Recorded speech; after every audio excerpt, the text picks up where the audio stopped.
Greenpeace est une organisation qui place vraiment l'image au cœur de sa démarche, et ça c'est vraiment depuis le tout début, depuis la fondation de Greenpeace. C'est-à-dire que la première expédition en 1971, c'est 11 personnes militants, canadiens et américains, qui embarquent sur un bateau pour lutter contre les essais nucléaires américains. Et donc l'idée, c'est pour eux d'aller témoigner par notamment l'image, puisque un des membres de l'équipage de l'époque était notamment photojournaliste. Et donc cette tradition a perduré à travers les décennies.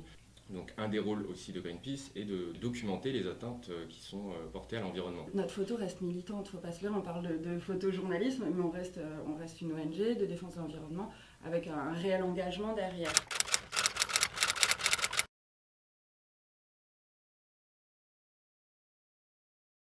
On va dire qu'il y a déjà une base photographique existante à Greenpeace et notamment un des outils photographiques qu'on utilise aussi depuis un certain temps, c'est ce qu'on appelle la photo opportunity. La photo opportunity, c'est une photographie qui est composée de manière à faire passer un message. Donc ce type de photographie, c'est quelque chose qu'on a utilisé par le passé, qu'on utilise toujours, mais on essaye d'introduire de plus en plus une dimension artistique, de performance aussi parfois, quand on fait appel à des collaborations ou quand on fait des collaborations avec des photographes parfois connus comme Spencer Tunick sur une performance photographique qu'on a fait dans le vignoble de Bourgogne. Et par exemple, du coup l'année dernière, on a réalisé une action sous forme photographique autour de l'Arc de Triomphe pour symboliser la nécessité de se tourner vers des énergies renouvelables et vers notamment le solaire. D'avoir une démarche plus dans le symbolisme et qui permette aussi aux citoyens de se projeter et de participer à une prise de conscience plus globale. Et c'est vrai que l'évolution tend vers des visuels de ce type-là, tout en gardant vraiment le corps de ce qui est l'activité de photographie de Greenpeace, le témoignage documentaire. Donc on va de plus en plus vers la vidéo aussi, enfin vers des pastilles vidéo de plus en plus courtes, adaptées aux usages en fait, qu'on développe de plus en plus. Et je pense qu'en termes d'importance de production, on a un flux aussi important de production vidéo que de photos, voire de plus en plus important en fait, vers la vidéo.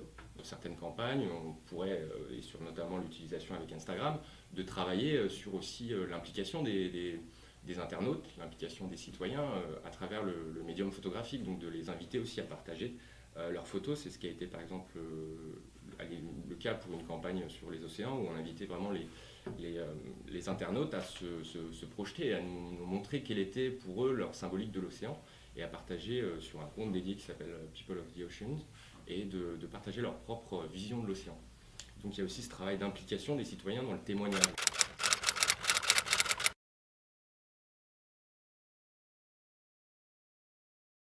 Je crois qu'il ne faudra jamais arrêter de montrer à travers un biais pédagogique et d'information les catastrophes, les conséquences en tout cas des changements climatiques et de toutes les catastrophes environnementales.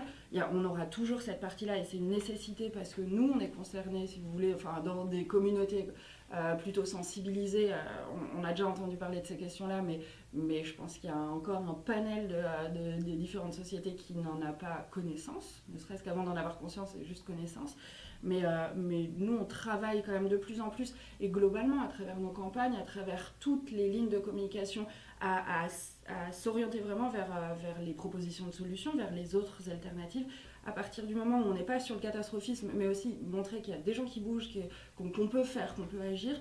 Nous, on a tiré ce fil-là, enfin Greenpeace depuis 71 tire ce fil-là et travaille autour de ces questions. La photographie et la vidéo de Greenpeace montrent donc ces solutions, ou en tout cas des gens qui se mobilisent pour et qui agissent pour. Et je crois que c'est, en effet, c'est un levier de toute façon de sensibilisation qui est tout aussi important en fait que la prise de conscience des conséquences de ces catastrophes environnementales.